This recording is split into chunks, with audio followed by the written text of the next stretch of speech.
The world is watching, and the UK is under scrutiny like never before. The spotlight is shining uncomfortably bright, and the picture isn't flattering.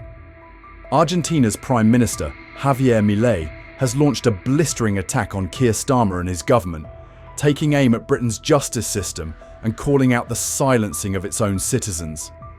His words have ignited a worldwide debate, prompting many to question the direction in which the UK is heading. Milei didn't mince his words.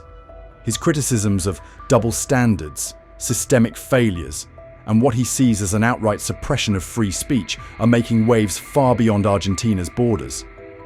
It's not often that a foreign leader speaks so candidly about British politics, but this time, the world is listening. In today's video, we'll break down Milei's explosive remarks, analyse their impact, and explore what they could mean for the UK's political future. And that's just the beginning. We'll also cover the biggest stories making headlines across the country. There's plenty to get into, so be sure to watch the full video.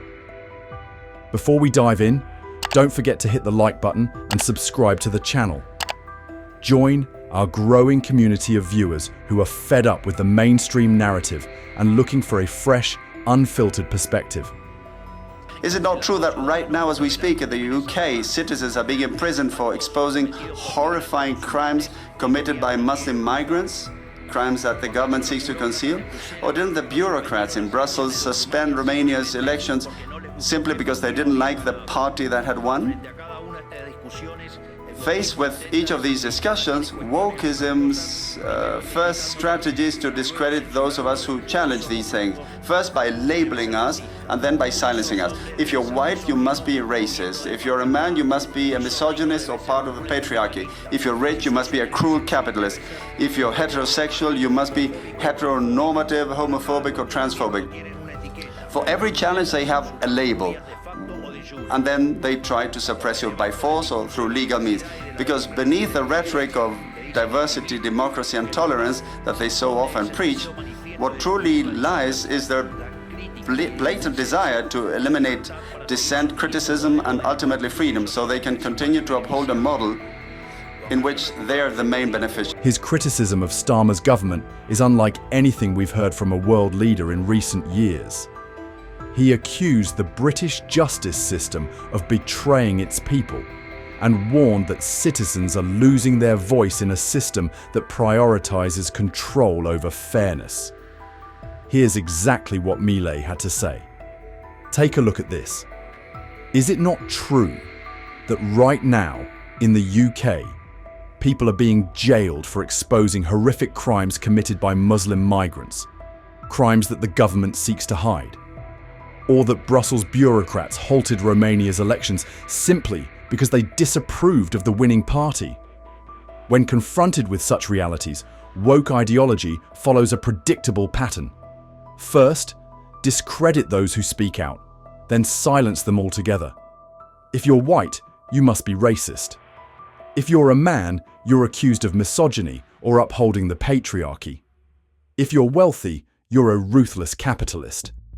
If you're heterosexual, you must be homophobic, transphobic, or heteronormative.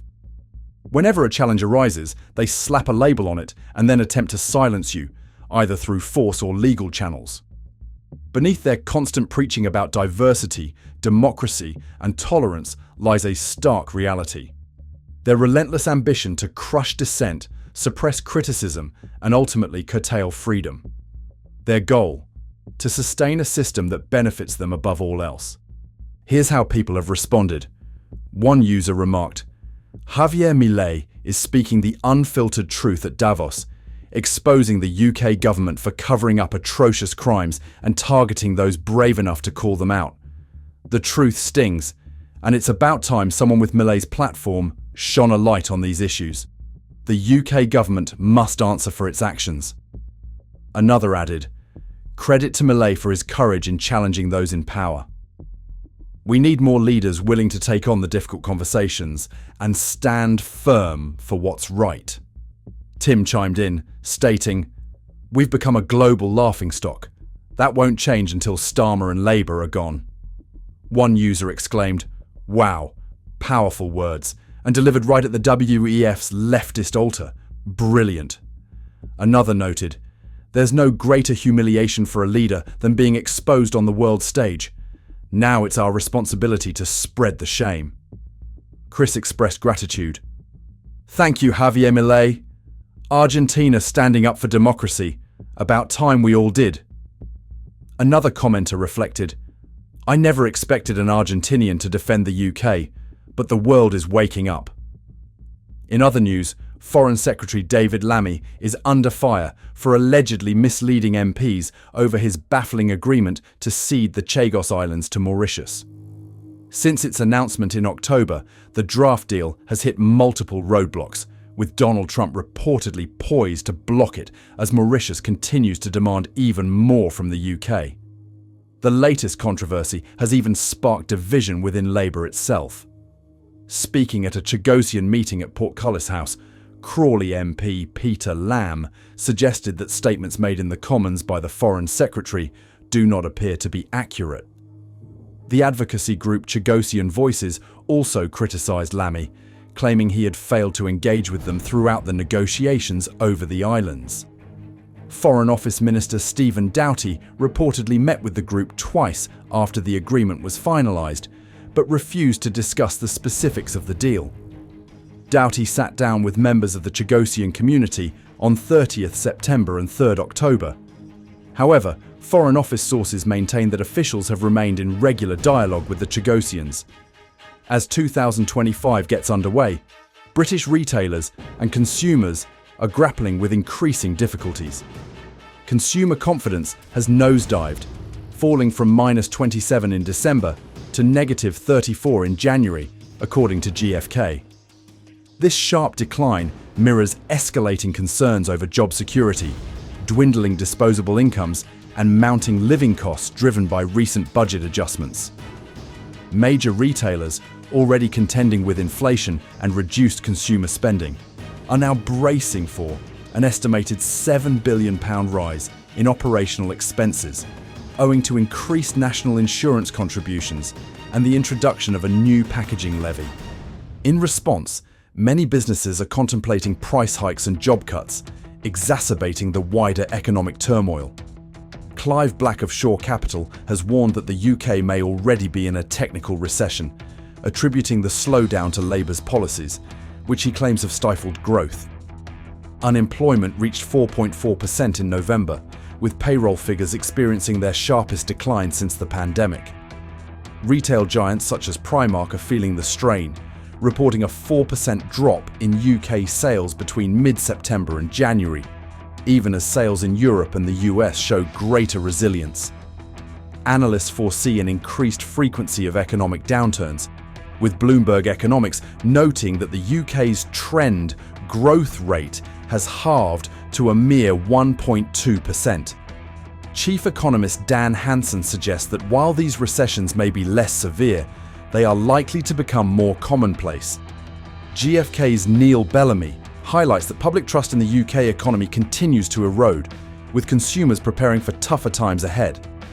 Labour Chancellor Rachel Reeves, speaking at Davos, sought to allay concerns by pledging to accelerate economic growth through infrastructure investments and planning reforms. This initiative is seen as a vital measure as the country navigates an uncertain financial landscape. In other news, Donald Trump is facing calls to release Prince Harry's US immigration records amid allegations that the Duke of Sussex may have misrepresented his past drug use when applying to enter the United States. The Heritage Foundation, a Washington-based conservative think tank, is pressing for access to the Duke's visa records to determine whether he disclosed his history of narcotics use. The scrutiny follows revelations in Prince Harry's 2023 memoir Spare, in which he admitted to using cocaine, marijuana, and psychedelic mushrooms in his younger years. The think tank has questioned why Harry was permitted entry into the US in 2020 alongside his wife Meghan, given that visa applicants are legally required to declare any previous drug use.